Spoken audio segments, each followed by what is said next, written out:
You told us it was restructuring a school, so to speak, that was destined for bankruptcy, and they they picked you to fix it, so to speak, and you agreed to take on this challenge, and you were successful. You were very successful with this. I'm just gonna give a little overview of your story for those who were not here. We talked about.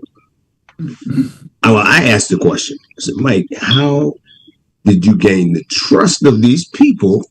I was meaning the employees after this place was about to be bankrupt. I'm a person working there. I'm like, well, I'm out of here. I don't want nothing to do with this. There's no money. There's nothing.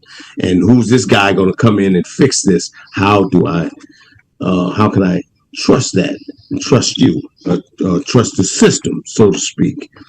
And we talked about this, and you said, you gave us a synopsis of the power of trust, leadership, and the power of trust. We got really deep into that about how much power the word trust, not just the word, the action of trust. Because I found out for the first time that trust is not earned. Trust is just something that you give or receive. Someone makes the choice to trust you or chooses to trust.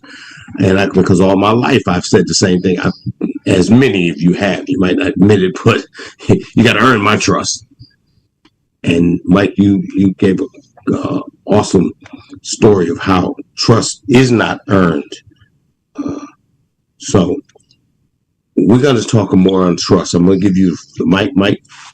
So go ahead and then get into this trust thing a little more. And as I had spoken to you earlier, there's a trust and there's a distrust. So this thing is going to flip a little bit. So, ladies and gentlemen on the panel, I have the honor, the pleasure, and the blessings of introducing to you guys and presenting you guys none other than Dr. Mike Armour. I'm interested in hearing all that you have to say, sir. Please take the floor. Well, thank you, Cloyd. It's great to be back with you. I apologize for a bit of a soft voice today. I took some medicine that my vocal cords did not like, so I may be a bit softer in my comments today. Not the content, but the delivery. It's interesting that you teed up our conversation the way you did, bringing distrust into the picture. Because I actually got into the writing that I've done on trust because of distrust. When I started my leadership development firm in 2001, we very quickly were working with some very large dynamic companies and partnerships, some in the Fortune 100 category. These companies would often bring me and my team in to work with some issue that seemed to be a productivity or efficiency or communication problem. Things were bogging down somehow, and they thought they had put their finger on it.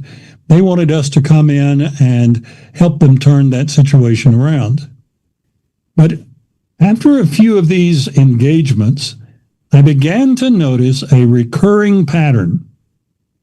We would start peeling off the layers of that onion, that problem that they had presented, and almost inevitably, down underneath there, what we would find were either unrecognized, unaddressed, or unresolved issues of distrust.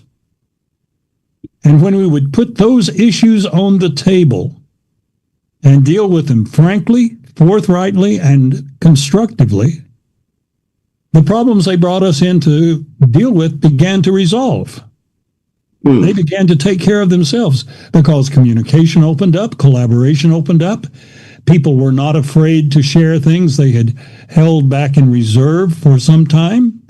people quit guarding their turf so much because they no longer were suspicious that others would take advantage of them if they were fully transparent about what they had been thinking or had been doing.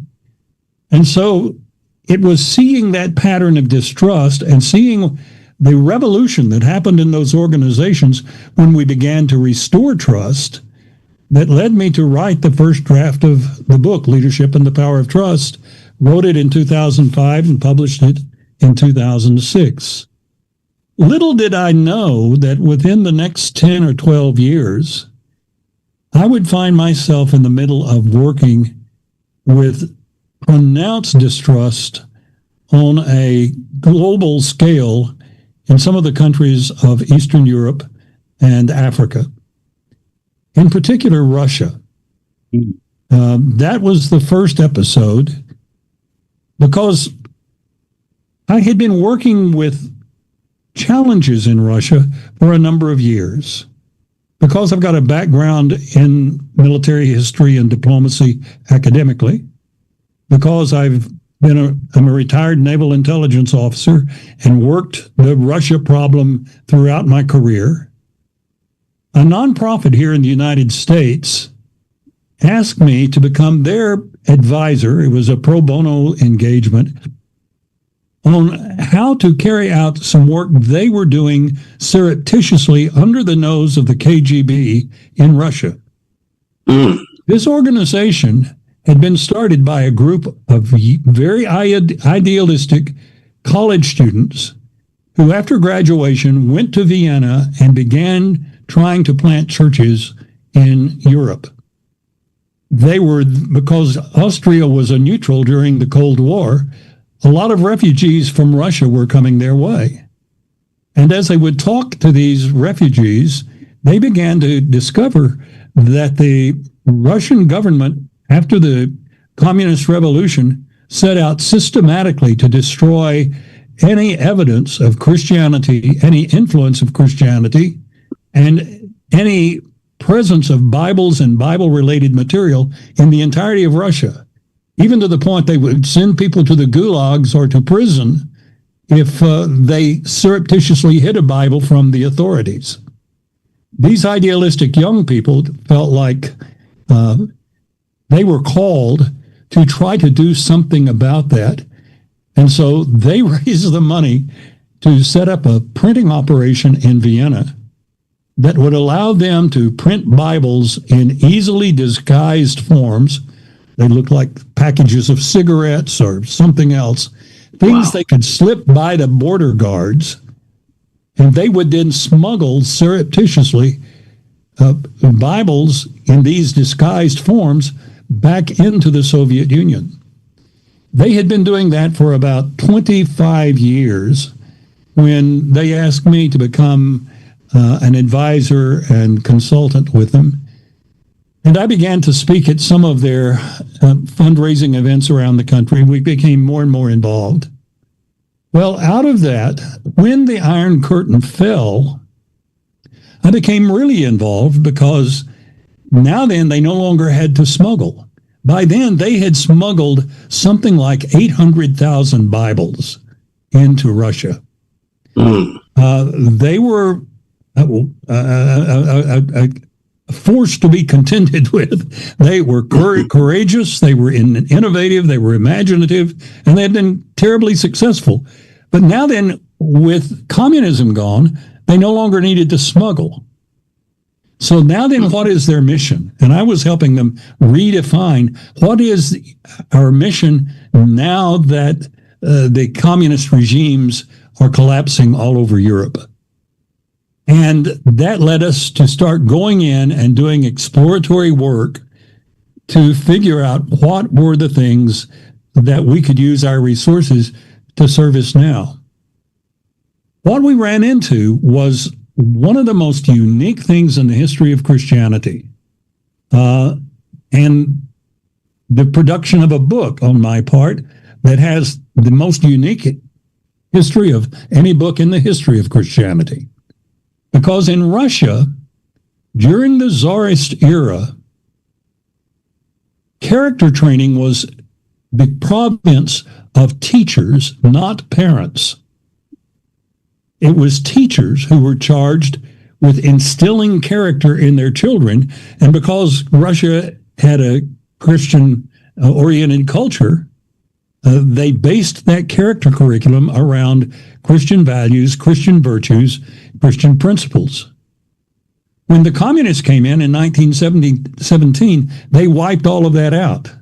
They still wanted the teachers to teach character, but they gave them a communist ideology to teach in place of the old character curriculum. And then the communists began to destroy, as I said, any semblance of the Bible itself or anything that praised Christianity, Judaism, or biblical values. Now then, that communism suddenly was lifted, the teachers wanted to get back to the old way of teaching character because they could see that the corruption in their country was so rampant that no one trusted anyone. There was no social fabric left.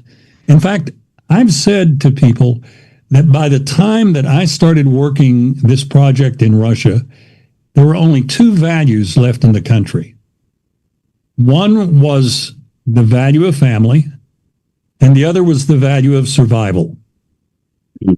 You were willing to bend any rule, break any norm, violate any ethos in order to survive and take care of your family. And so that whole moral and ethical core that had once defined the Russian people had been crushed under the heavy heel of communist dictatorship. These teachers wanted to get back to the principles that had given them a strong moral fiber as a nation at one time. They were up against this distrust that was everywhere. Their young people were growing up distrusting everyone and every authority, every institution. But the problem was, if they were going to get back to those old biblical roots, they had nothing to work with. The communists had destroyed all the Bibles. They had destroyed all of the literature that was related to Christian and Jewish ethical outlooks on life. And so they made a request of me if I could develop a series of character studies based on biblical characters that they could use as study materials in their character classroom experiences. My wife and I worked together. She wrote most of that material. I formatted it. We raised a lot of money, distributed hundreds of thousands of copies of this in provinces of Russia, because the ministries of education were working directly with us to make this happen. The man who was spearheading it on the Russian side was a man named Vladimir Skovorodnikov, Minister of Education for one of the largest regions of Russia, the deputy director of the National Association of Ministers of Education in Russia. He and I got to be steadfast friends. I traveled a lot with him in Russia. He traveled a lot with me here in the U.S. raising money for this effort. And he came to me a short while later and he said, "Mike, we've created a dilemma. We've got this curriculum. Everybody is excited about it. But when the teachers begin to teach about these biblical characters in their classroom, the students start asking questions. And many of these teachers have never seen a Bible. None of them have ever read one. And they don't know how to answer these questions the students are asking. As a result, it's embarrassing to them, and they're beginning to resist teaching the curriculum. We can't let that happen." So he said, "This is what I need. I need a book 225 to 250 pages long that is written for people who have never seen a Bible before, but in that length of material, introduce the major themes and timelines and concepts of the Bible, especially its ethical core, to someone who's never touched a Bible, never opened one." And we will use it as a textbook in our high schools and our universities, and we will use it to train our teachers so they can begin to answer these questions. And he said, could you provide that for me? And I said, sure.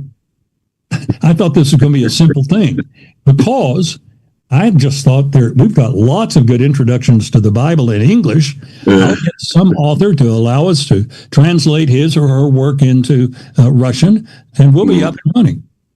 But after 6 months of investigation, I discovered that the book he wanted had never been written, because every book, even the best introductions to the Bible, presumed you knew the vocabulary, presumed you understood Christian terms, presumed you knew the basic stories of the Bible. There was nothing that started at ground level zero, assuming a reader who doesn't know biblical terms, doesn't know biblical stories, doesn't know anything about the Bible other than it's a banned book. Okay. And so I took 6 months and wrote that book. Today, there are 2.5 million copies of it in circulation in 22 languages. It was adopted as a textbook in colleges, universities, and high schools in several regions of Russia, across the entire nation of Ukraine, and in Romania. As I said, it's now in many languages, 22 the last time I counted. Many of them no longer Eastern European languages. It's in languages like Farsi and Arabic, because one of the things I did, knowing that the book was going directly into Russian translation, and having studied Russian history enough in my PhD program, I understood the challenge many times of taking concepts in English and putting them into Russian in a way that was closely aligned with the English meaning. There was too much opportunity for what I wrote to get mistranslated by a well-intentioned translator who simply chose the wrong term in Russian or an abstract English term. So my decision was very little abstraction and no idioms. We don't use any figures of speech. We write this in plain, simple language that easily translates without you having to find an equivalent in your culture of a concept in someone else's culture. It turned out that strategy is why the book has gone into so many languages, because it's easy to translate into any language that's out there, because it doesn't present anyone with the challenge of understanding our idiomatic expressions in English or unique terms that we use in English culture that doesn't have really an equivalent in those cultures. That then leads me sort of back to where you started. The first the first challenge we had with an abstract English word was with the word integrity. There was no Russian equivalent for the word integrity. Can you imagine what happens to a culture that doesn't even have a word for integrity? Wow. We would use the word integrity in a manuscript, and then when we would get their translation, they had translated it with the Russian word for honesty. To them, that was integrity. But the other things that we talk about in terms of integrity, having good standards, having the right standards, living consistently with those standards, being the same person everywhere you are, no matter what you're doing, no matter who is watching, I am consistently true to my standards. Those ideas were completely foreign to the Russians. And so one of the things that then happened was that I had to start going over and teaching seminars for the teachers, 100 to 200, sometimes 500 at a time for a full week, helping them understand the concepts surrounding a society that builds on integrity and trust, because both concepts were completely foreign to them. Wow. Mike, let me ask you this. We stop you for 1 second. I'm gonna ask, man, this is awesome stuff. What was the name of this book? The English version, we eventually put it in English because so many people here who were providing money for us to put it in schools of Russia and Ukraine said, I'd like to have that in English. The English title is A Newcomer's Guide to the Bible. Mm-hmm. A newcomers. Yeah, because it was written for people who were such newcomers, they had maybe never even opened one up. And we wanted to communicate in the title that it was there. And yet, ironically, because it is written so simply and so concisely, I've had people who have been Christians for 25, 30, 40 years who've come to me and said, the simplicity made some things clear to me that I had never understood before. I really grew by reading this book. So in some ways, the term newcomers has been a bit of a marketing challenge because mature Christians think, well, I don't need that. I'm not a newcomer. But it's amazing to me over the years, and it's been in print now 20 years. It's been amazing to me how many people that are really good students of the Bible had never put things together in the way that they did after they worked through this book. Is it available to us? Yes, it's available on Amazon. Okay. Along with something else that we wrote. When we started using it in the schools and it was being taught in the classrooms, then adults in Russia and Ukraine wanted to have copies themselves, but they were not having the benefit of teachers and a classroom to help them really get grounded in the material. So they said, can you provide a workbook that we can use for self-study? So I wrote a workbook that is also available in English. If you go to Amazon and search for A Newcomer's Guide to the Bible, it will offer both the workbook and the book itself in a combination package. And rather than go and search, I'm actually today, it's interesting we're having this conversation, I am today, just today, brought up a new website for that book alone. I've had it on other websites, but I've created a website called mynewcomersguide.com. It's not finished yet, but the homepage is functional. And if you go to mynewcomersguide.com, there is a link there that will take you directly to the page on Amazon where you can order. So you don't have to go searching for it on Amazon. The website itself is minimally functional right now. The menu links don't work. I've just been focused to this point on getting the homepage ready, but the rest of it will be completed within 2 or 3 days. And, we'll have a support pages behind it that promote the idea. Beautiful. I'm gonna go grab both the workbook and that book. I see, Laz, you have your hand up, but I have a question first. Okay. How much danger were you in? Because you are in no longer communist regime, but the mentality, just because you took that away, the communism, the mentality is still there. These people are still under the same mental state, per se. How much danger were you in implementing this type of thing that, as you said, that communism was totally against? These people were going to jail for even having a Bible in it, for hiding a Bible or whatever. So when you come in and you're in a whole different country than what you're used to, how much danger were you in, do you think? Well, there were times that I might have been flirting with danger. For one thing, I was extremely careful because I had been a naval intelligence officer for 25 years. The KGB knew who I was. And everything in Russia was bugged. KGB operatives were everywhere.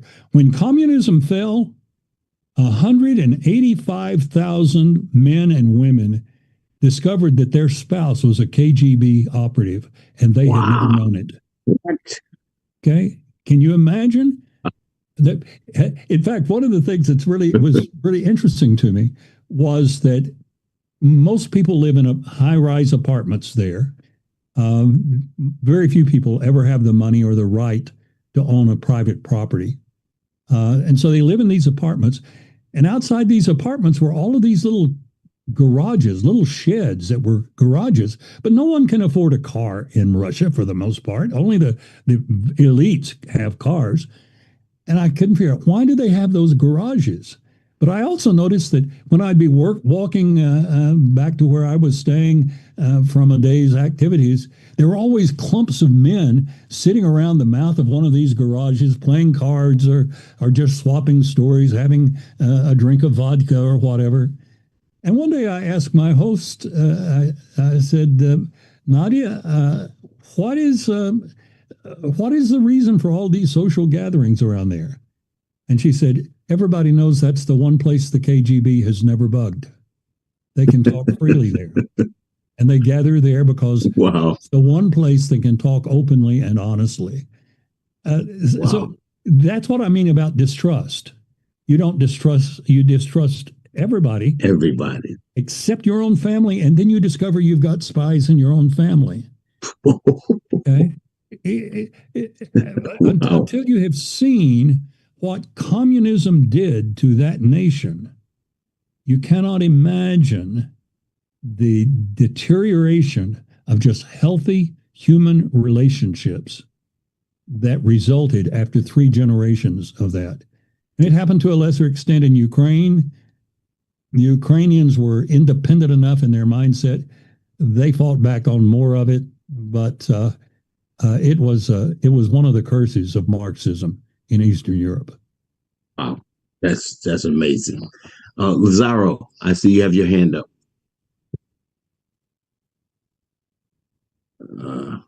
Hello? Yeah. Yes. Awesome. Hold on, let me just get my camera on for a second. Hello, how's it going? Okay. Good to see you Awesome. again. I wanted to ask Mike, so given your decades of experience when it comes to government, education, and more in both the United States and Russia, I wanted to ask, what can you say as, from a firsthand perspective behind the scenes, how have the relationships between, the United States and Russia, how has that evolved over time? From a first person perspective, you know what I mean? Because I'm sure you've seen a lot of behind the scenes stuff and have gotten, firsthand information throughout the Cold War. And then even now when it comes to, the Ukraine war and things like that. Well, it has evolved, and it's good that you ask the question of how that has changed. And I can tie my answer to you back into the answer that I gave Cloyd just a moment ago, and never quite finished the answer that his question deserved. He asked me about, did I ever feel like was it in danger? I was careful enough and guarded enough that I never really felt threatened by the authorities. But what I did feel threatened by came later, when there was for lack of a better word, a reversal of opinion toward Americans. When the wall came down, people were eager to talk to Americans, to go to seminars provided by Americans, to have them in their homes. They were eager for American books, American movies. In the first few years after communism fell, the Russians just received us with open arms. But then I put this blame on Hollywood. Hollywood started shipping to Russia movies that we couldn't play in theaters in the United States. And I'm not talking about an occasional one. They shipped a bunch of absolute garbage.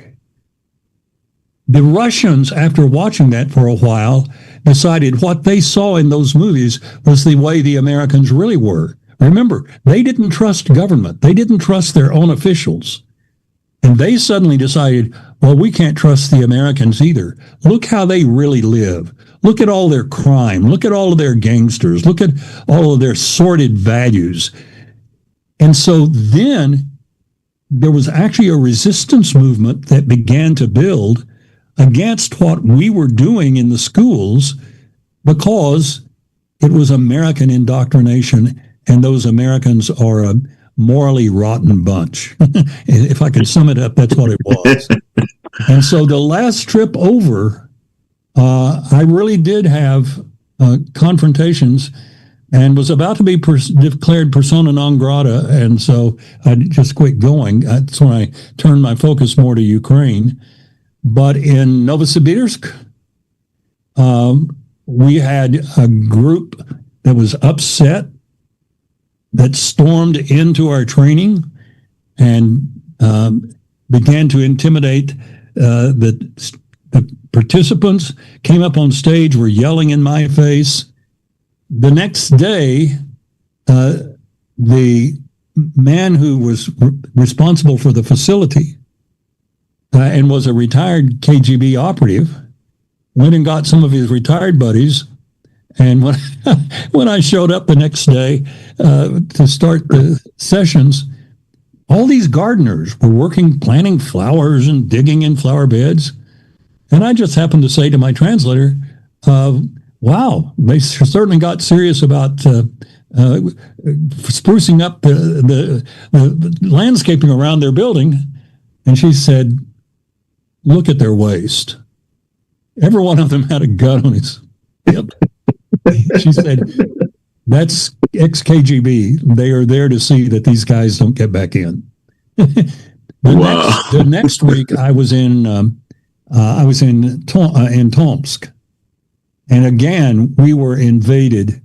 And front page of the newspaper, a slurring attack on me. And I was trying to let this corrupt American culture slip in through the seemingly friendly mechanism of teaching Christian values. I mean, it was the biggest hit piece that I've ever been subjected to. So that was when I started feeling the threat. But that also answers your question, Lazaro. How did the attitude start changing? And basically, the people we got to know and be good friends with who trusted us when we said what you're seeing in the movie theaters, what you're seeing in the magazines that are being distributed here from some sordid presses in the United States, that's not who the majority of Americans are. They believed us, but today there's real suspicion outside the areas where they interact with a Christian Americans a lot, such as St. Petersburg, Moscow. Once you get beyond those areas, you find that people are just as suspicious of us as Americans as they ever were during the Cold War. Wow. You speak something about today, and so I want to ask you a question about if you know today how much has it changed, or is there still some resistance and some pushback on the Christianity in Russia? The pushback is anything that is not Russian Orthodox. There's a strong cultural backing for the Russian Orthodox Church, and therefore people are frequently hesitant to accept anything having to do with religion unless the Russian Orthodox Church has blessed it. Unfortunately, I had that blessing early on, but and I had a real close relationship with the Ukrainian Orthodox Church. The patriarch himself and I were acquaintances. But in Russia, that began to erode. And there are evangelical groups that are doing very well in Russia. They've continued to take advantage of the opportunities there. But Russia began to do such things as if you were an American missionary there, or a missionary from any conservative Christian or evangelical group, you had to leave the country every 6 months and you could not come back for 6 months or a year. They would give you a 6-month visa, but then you had to leave. So if you went in there, you had to get something up and going very quickly that could survive your being taken out of the picture. So many times it's not open opposition. It is just making it so challenging for you to work that it's discouraging, to say the least. But there are people who've risen to that occasion, shown great courage, great determination, have really stuck with it. And there are pockets in which a very familiar form of Christian ethics is still burgeoning in Russia. How received? How received is your book? This book that you wrote, a newcomer's guide. Mm-hmm. How much received is that book today? I don't know in Russia because I don't have close friends any longer who are working there on a regular basis. And the ones that I am somewhat acquainted with are really working in St. Petersburg and Moscow. And those are different cultures from the heart of Russia where I was doing my work. It's hard for us to imagine the sheer size of Russia. It's 11 time zones. So you have people going home for dinner in Eastern Russia at the same time people are still going to work in Western Russia. Wow. It is almost too big to govern. And so you have all of these subcultures that are working at work there. And the further east you go, the more those subcultures ignore Moscow. In fact, I was talking about the requirement that missionaries leave every 6 months. One of my friends was working along the Ob River, which flows out of the Altai Mountains north into the Arctic Ocean. And he was going in, he had to register every 6 months and had been required to do that for some time. But when this new law by the Duma was passed saying, now then you don't have to register, you have to leave.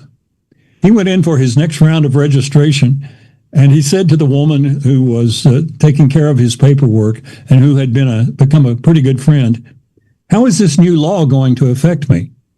And she said, what law? And he said, the law that the Duma passed regulating missionary activity. And she said, what law? And he said, the law that says that I have to leave every 6 months. And she cleared her throat and looked him in the eye and said, what law? He finally got it. And then she said, they pass a lot of silly laws in Moscow. So those missionaries who had that protective government focus locally, and there was a lot of that because the missionaries brought in so much benevolent assistance and food and clothing and opportunities for people that the government was not providing. A lot of the people who've been able to thrive and survive is because they had the appreciation of local officials who ran cover for them. Thank you for that, Mike. That's good stuff. Veronica, I see your hand is up. Hi, Mike. How are you? Doing well. So now as for like the media, they don't always share stuff with us. Like even in school, we don't learn all these things, and it's, you want to know about them, so much we find out unless we're interested. So as for the media, during this time, did they share everything with the world that was going on, or was there a lot of stuff left out? Part of the challenge for the media is that they tend to be focused in European Russia. That is, again, St. Petersburg, Moscow, Rostov-on-Don, Volgograd, those cities in European or Western Russia is where the media goes. And one of the reasons that people go there is many people, if not the majority, can speak English because they are part of European trade, and European trade now is done in English. And so the educated people of Russia tend to study English if they are in Europe. Now, if they're in Siberia, if they're out along the Ob River, where I was doing a lot of my work, they take Chinese because they're trading with the Chinese. They're not so good in English. That being the case, our media gives you the European slant on Russia, not the full slant. And the Russians play to that. In the war with Ukraine, Putin has recruited very few people out of European Russia. He's recruited people from the minority groups in Asiatic Russia because they don't have any political clout. And they're thousands of miles away from Moscow. They can't put together a demonstration and march on the Capitol. And so even the political figures bifurcate the country and treat Europe different from the way that they treat the rest of Russia. And so if you only are in Europe as a news person covering Russia, you're going to get a different slant than the one that I was getting, given the places and the people that I was working with. Thank you for that. How long were you there, Mike? I was in and out for about 7 years. By then, Ukraine was really taking off. We had such a reception in Ukraine. My first trip in, they asked me to address the National Academy of Science, talk about what we were doing and the impact it would have. And pretty soon we were teamed up with people in the cabinet. I mean, it was top level sponsorship of the initiative we were bringing, because the Ukrainians are a different people in terms of spirit and outlook from the Russians. The Russians are not only a suspicious people, partly justified because they have been so mistreated in the 20th century by their own government and their own officials, but they're very pessimistic people. I was always amazed to find someone who was really an optimistic Russian. Optimism is everywhere in Ukraine. They are the most innovative people that you could ever imagine. In fact, the day before the Russian-Ukrainian war started, I posted a podcast, not knowing that the invasion would occur the day after the podcast aired. I posted a podcast by saying, everyone's predicting that if Russia comes in, the war will be over in 10 days to 2 weeks. I think we're going to all be surprised. The Ukrainians are the most imaginative, innovative people I've ever known. The world's going to be surprised at the innovation that they bring to this and their ability to offset the stodgy, clumsy structure of the Russian army. And that's exactly what has happened. Our Pentagon now is learning from the Ukrainians how to use drones in warfare. The Ukrainians are now manufacturing drones and selling them to nations all around the world and sending teams in to train them in how to use them. They have become the strongest army in Europe right now. They're stronger than the Russians. Wow. The Russians can outlast them in terms of manpower, but just in terms of what's happening on the battlefield, the Ukrainians are much more adept, much more imaginative. And part of it is because that innovative spirit, they empower people to take initiative. Russia does just the opposite. It is so, leadership is so fearful of revolution that everything has to be controlled at a very high level of decision making. So even on the battlefield, a lieutenant or a captain leading a group of troops cannot take advantage of an opportunity or respond to a threat that occurs suddenly and unexpectedly on the battlefield without it going all the way up to a colonel somewhere for him to personally sign off on it. And so many times the Russians lose great opportunities or get themselves surrounded needlessly because they couldn't get a decision from up the chain of command soon enough. That's not the Ukrainians. The Ukrainians, if you're there and you see the opportunity, strike. if you see the enemy coming, get up and move and outflank him. I mean, it's just a different mindset. Right. Thank you for that, man. Karen, you have a question.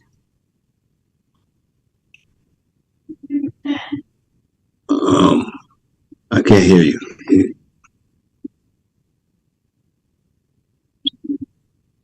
What'd you say? Hi, Dr. Mike Ormar. Hi. How are you? I am fine. I wanted to know, because I'm sure it was really intense, how were you able to navigate through the bureaucratic corruption? I mean, I know you spoke about your naval intelligence experience. How, with that experience, were you able to navigate through all of that? Well, I think for one thing, I always went out of my way to communicate great respect for every Russian I met, even the ones who were unprincipled, because there's a lot to admire in the Russians. You will never deal with people who are better read than the Russians. It was one of the challenges in the seminars I was teaching. The questions would come from all kinds of directions, from all kinds of books, many of which I had never even been exposed to, because the Russian winters are so harsh and so long, and people are generally so limited in the money they have and what they can buy, that they spend their winters reading. And I'm not talking about reading junk. They are reading the best authors. You will see a dump truck driver queued up to go in and offload a load at a construction site, sitting there reading a book. And if you walk up and look at the book, it's probably by Tolstoy or it's by Solzhenitsyn. They read good stuff.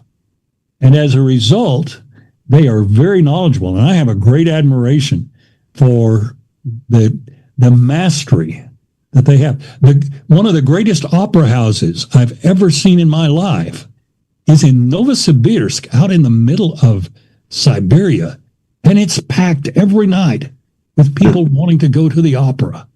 Wow. It's a nation of such interesting disconnects, and so I always communicated respect for them and respect for their rules and respect for their institution.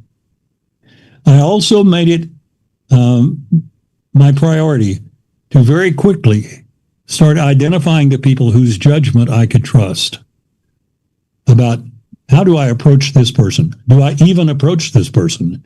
Do I even raise this issue? Or do we finesse around it some way?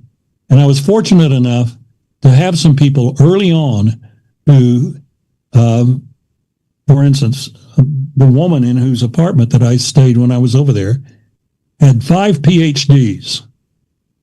She was the first professor of English in the history of Siberia. She went to Joseph Stalin in 1952 and convinced him that English was on the verge of becoming the language of international commerce. And he needed more people who could speak English if he was going to take advantage of the world economy. And he gave her permission to go to Oxford and study to get a PhD in English literature. Very brave, very visionary kind of woman. Went on and got 4 other PhDs before she was through. The last one in computer technology. People like her knew the West. Her daughter had come to the United States and gotten a degree. Her grandson came to the United States and got a degree. They knew the West. They knew what was dangerous for me, what was not. And so I surrounded myself with people like that who were very rare, but when you could find them, you could trust what they said was wise or unwise in the actions you were considering. Thank you so much for that, Mike. I see Tony Curtis. So he said in the chat that the Ukrainians sent their children and women away to protect them as much as possible. Yes. That's correct.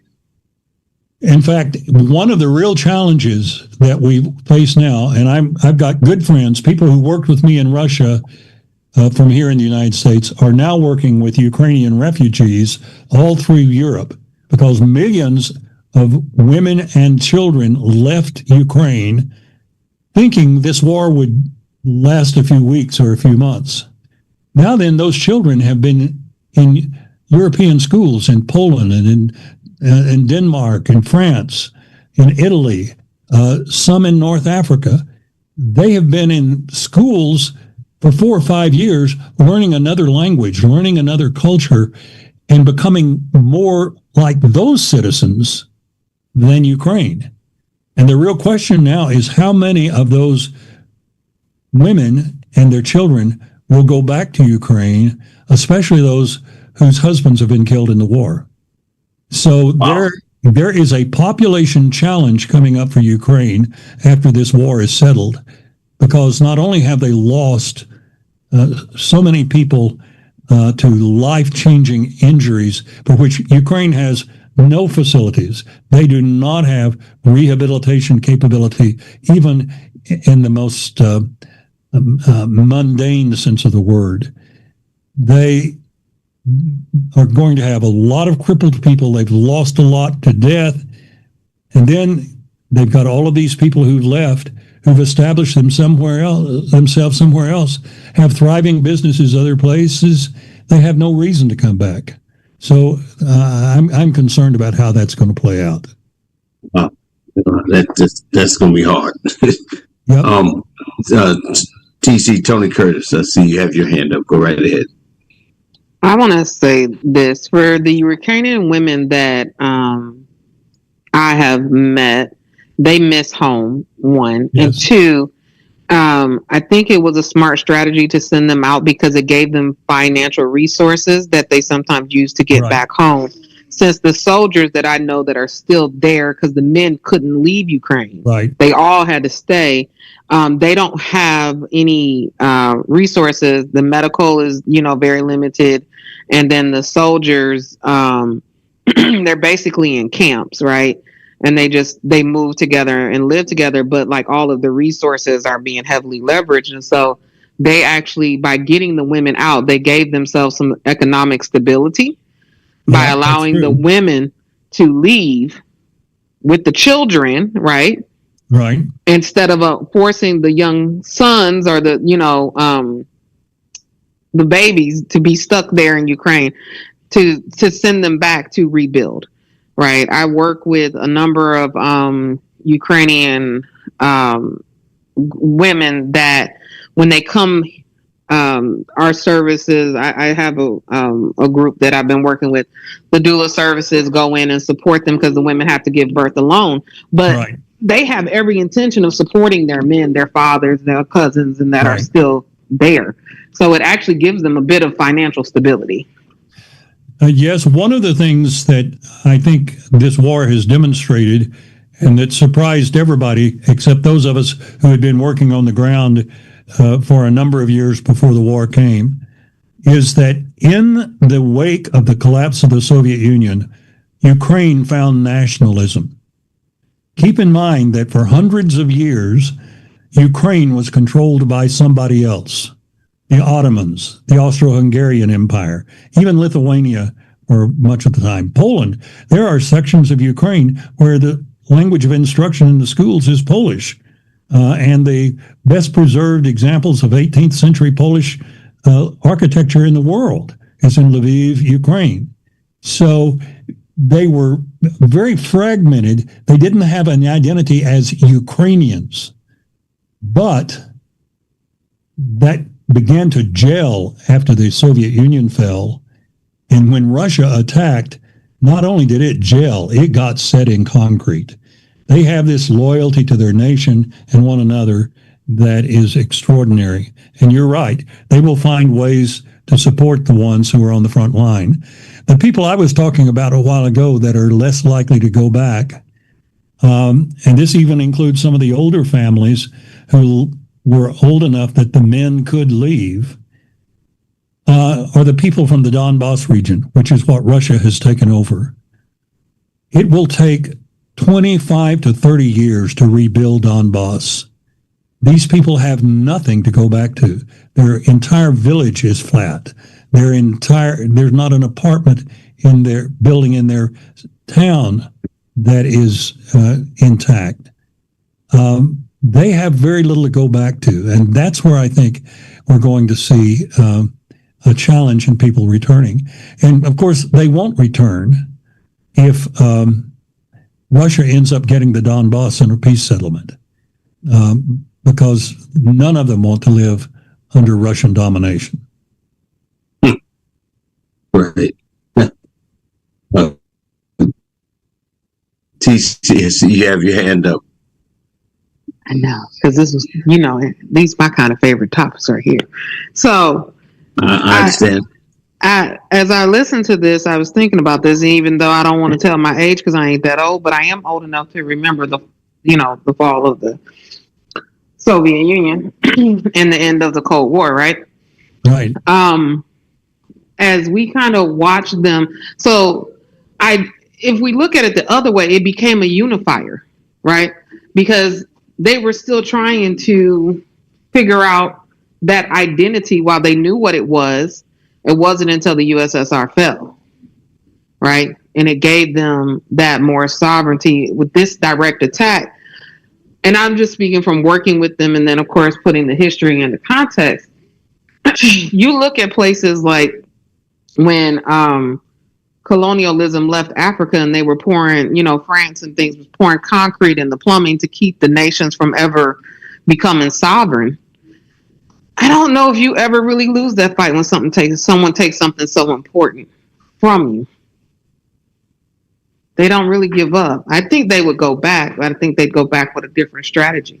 They thought they were secure because, honestly, I think they thought that the world would see their struggle and support them, and they didn't. They stayed out of it. Yeah, that's right. That's right. The question of, how many will go back and how enthusiastically will they go back has a lot to do with how much rebuilding has to be done after the war is over. Even if the Ukrainians are able to get Donbass in the peace settlement, there is not a coal mine in eastern Ukraine that is operative any longer. And coal was the lifeblood of eastern Ukraine. And everywhere you went, there were coal mines. Many of my best friends and closest colleagues were coal miners. And yet there's no livelihood there. And the best estimates I've seen is that the least damaged mines will be 5 to 10 years before they can be restored to production. They were not very efficient and not very technologically advanced to begin with. Now then they've been bombed into oblivion.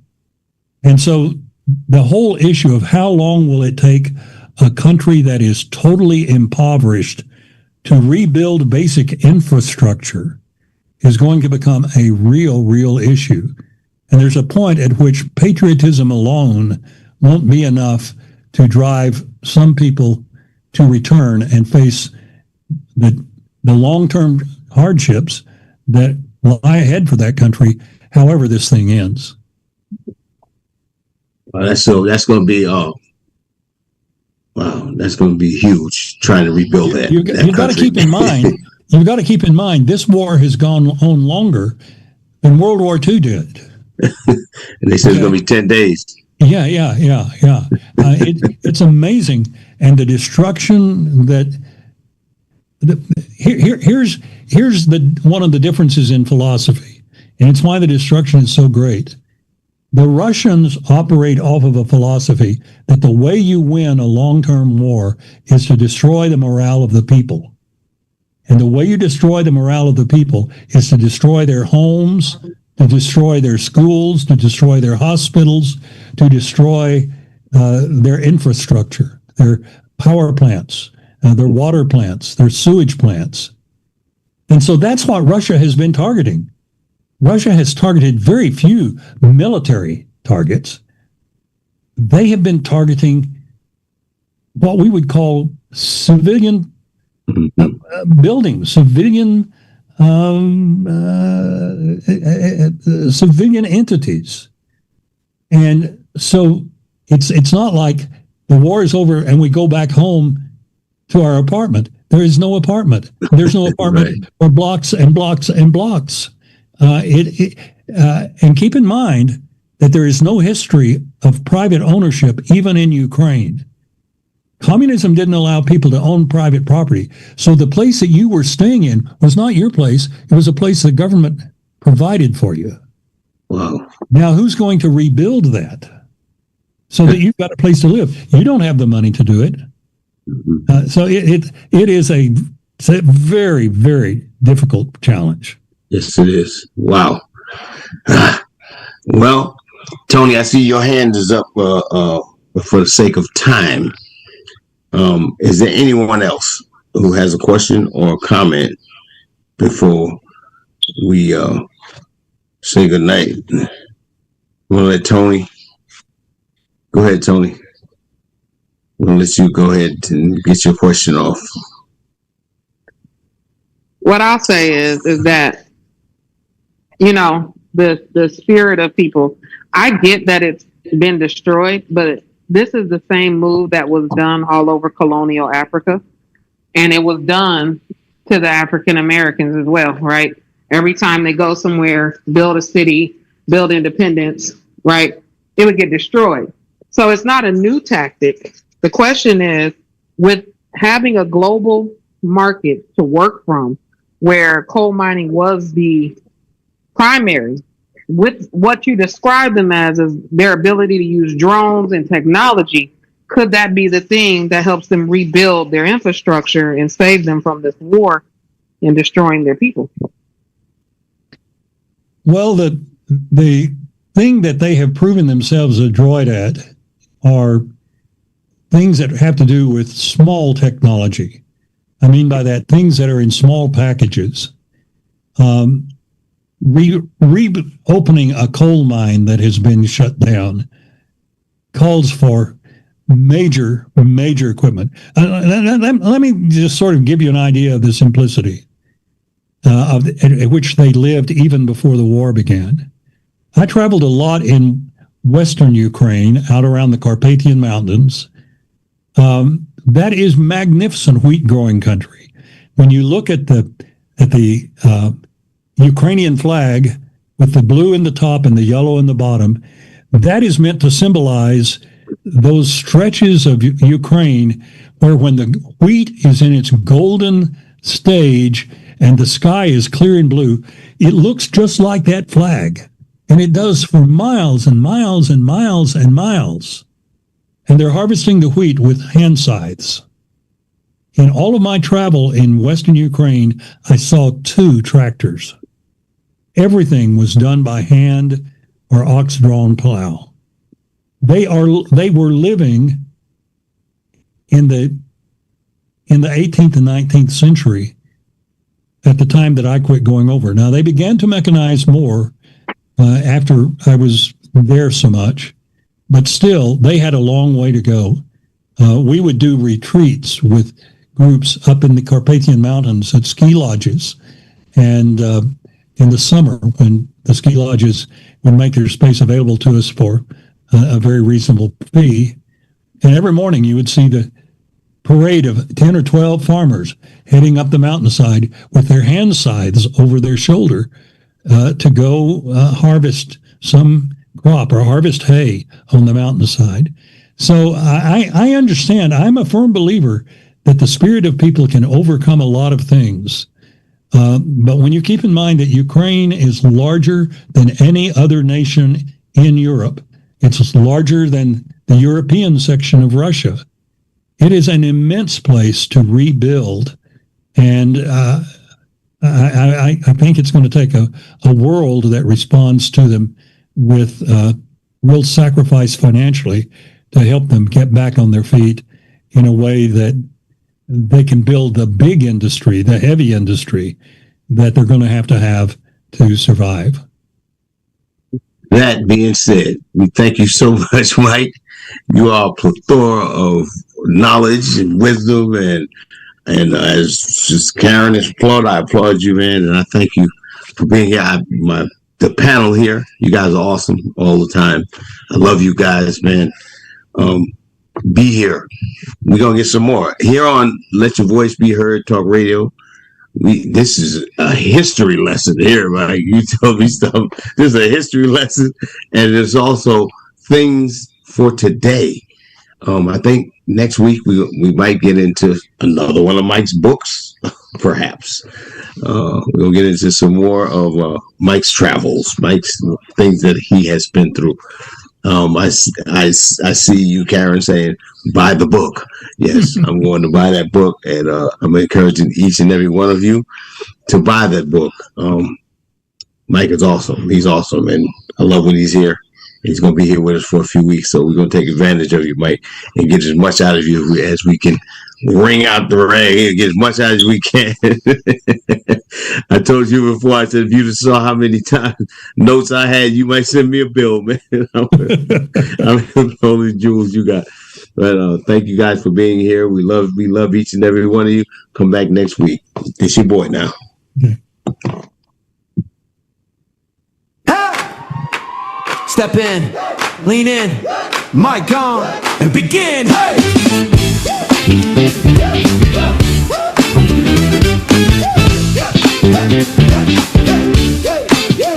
Been quiet too long, chewed up tongue, turned down songs, clock keeps ticking on the wall, but your name's still missing from the roll call. Let your voice be heard, say every single word, from the low notes to the sky, throw your hands up high. Let your voice be heard, loud, clear, undeterred. If it shakes the room, that's how you know it's you, yeah. Oh, yeah. You got a truth tucked deep in your chest, heartbeat tapping out, say it, confess. Crowd might stare, let them do what they do. They never held a fire living in you. Let your voice be heard, say every single word, from the low notes to the sky, throw your hands up high. Let your voice be heard, loud, clear, undeterred. If it shakes the room, that's how you know it's you, yeah. Speak up, name your dream out loud. Stand up, you're the leader of this crowd. One spark, one shout, watch the silence melt. Power in your mouth is the truest thing you felt. Oh, let your voice be heard, say every single word, from the low notes to the sky. Throw your hands up high. Let your voice be heard, loud, clear, undeterred. If it shakes the room, that's how you know it's you, yeah. That's you. That's you. Step in, lean in, mic off. It's your boy now. Recording stop.